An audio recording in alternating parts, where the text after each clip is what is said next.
ఆంధ్రప్రదేశ్ రాష్ట్రంలో చిత్తూరు జిల్లాలో మంత్రి రోజా, సినీ నటి రోజా ప్రాతినిధ్యం వహిస్తున్న నగరి నియోజకవర్గంలో అసమ్మతి సెగలు పొగలు కక్కుతున్నాయి.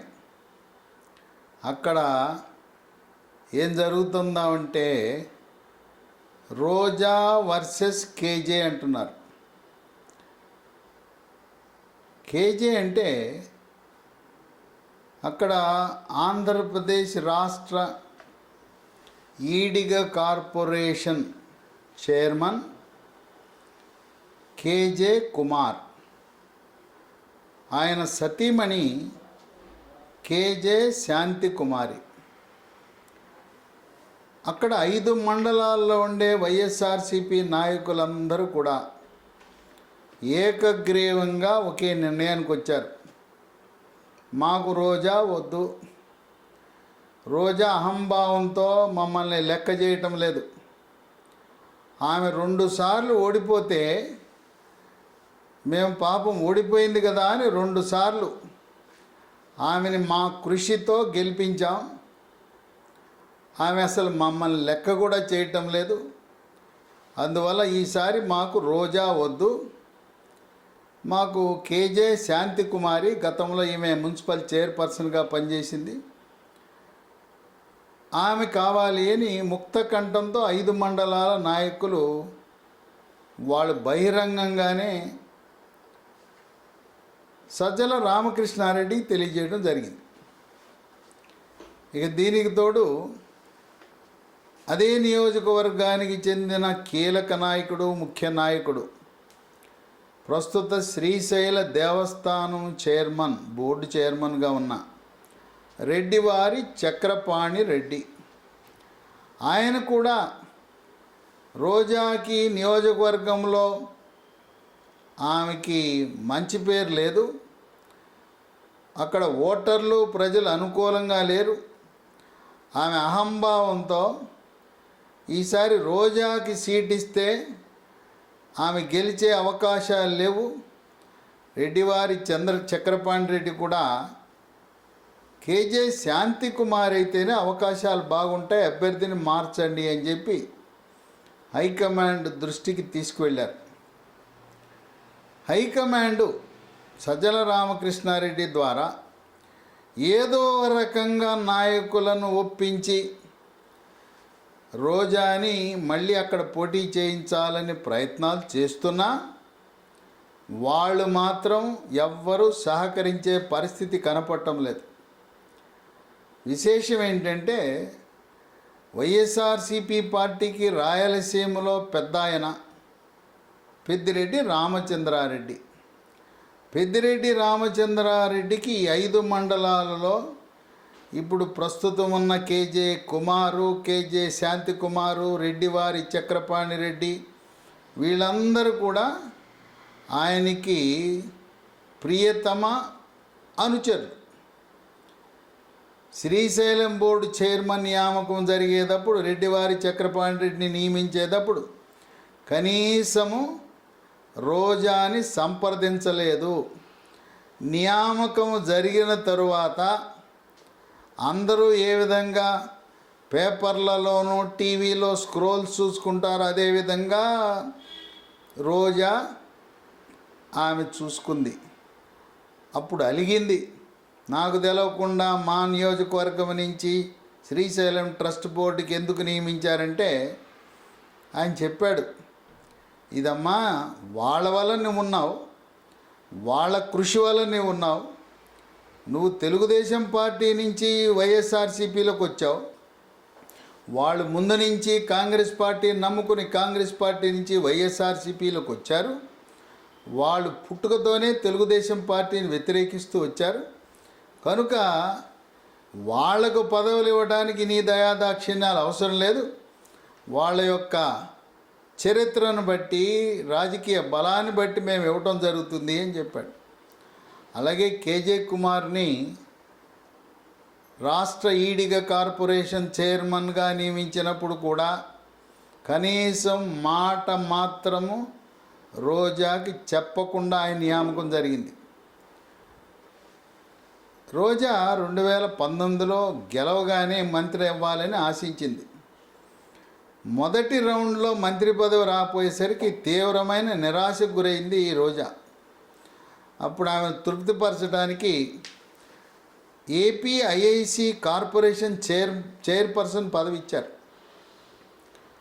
రోజా ఆమె మొట్టమొదటిసారిగా తెలుగుదేశం పార్టీలో చేరి తెలుగుదేశం పార్టీ రాష్ట్ర మహిళా అధ్యక్షురాలుగా పనిచేశారు.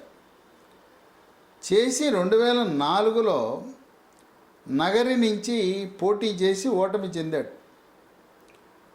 2004లో నగర్లో ఓడిన తర్వాత చంద్రబాబు నాయుడు 2009లో ఆమెని చంద్రగిరి పంపించడం జరిగింది. చంద్రగిరిలో రోజాకి గల్లా అరుణకుమారి కాంగ్రెస్ పార్టీ తరపున హోరాహోరీ పోటీలో మళ్ళీ రెండవసారి 2009లో రోజా అక్కడ కూడా చంద్రగిరిలో కూడా ఓటమి చెందింది.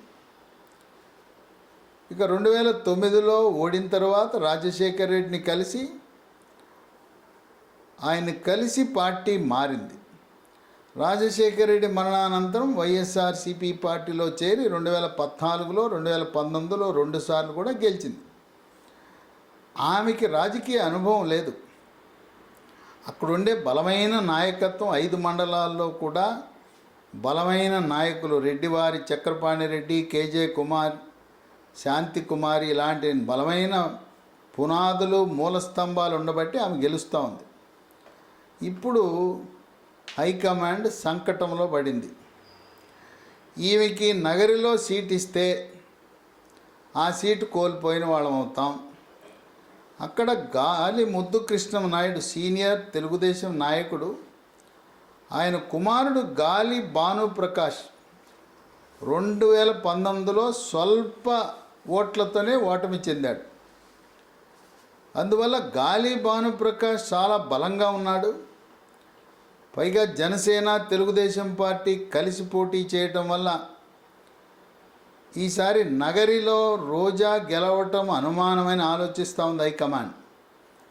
సరే, ఆమెను ఒప్పించి అమ్మ నిన్ను మళ్ళీ మంత్రిగా తీసుకుంటా గెలిచిన తర్వాత, నీకెందుకు నువ్వు కష్టం, ఎమ్మెల్యేకి ఎందుకు పోటీ చేయటం, నిన్ను మంత్రి పదవిలో తీసుకోవాలంటే ఎమ్మెల్సీ ఇచ్చి కూడా తీసుకోవచ్చు. పైగా నీకు అక్కడ రాయలసీమకు పెద్ద దిక్కుగా ఉన్న పెద్దిరెడ్డి రామచంద్రారెడ్డిని వ్యతిరేకించడం కూడా నీకు కలిసి రాని అంశం. ఎందుకంటే రాయలసీమలో ఉండే ప్రతి నాయకుడు, వైఎస్ఆర్సీపీ నాయకుడు పెద్దిరెడ్డి రామచంద్రారెడ్డి మాట అంటే అది లక్ష్మణ రేఖ. పెద్ద ఆయన చెప్పాడు చెయ్యి. ఈమె కనీస గౌరవము కూడా పెద్దిరెడ్డి రామచంద్రారెడ్డికి ఇవ్వటం లేదనే వార్తలు వెలువడుతున్న తరుణంలో ఆయన కూడా పెద్దిరెడ్డి రామచంద్రారెడ్డి పెద్దగా జోక్యం చేసుకునే పరిస్థితి లేదు. సీటు గురించి కూడా మీ ఇష్టం జగన్మోహన్ రెడ్డి, మీ ఇష్టము, మీ PK Prashant Kishor PK team survey ఆధారంగా మీరు నిర్ణయం తీసుకోండి, నా వంతు కృషి నేను చేస్తానని అన్నా. రోజా నగరిలో పోటీ చేస్తే ఆమె గెలుపు కష్టతరమే అని విశ్లేషకులు భావిస్తున్నారు. పైగా ప్రతిరోజు ఒక పనిగా పెట్టుకుని తను క్రీడలు, పర్యాటక, సాంస్కృతిక శాఖకు మంత్రి.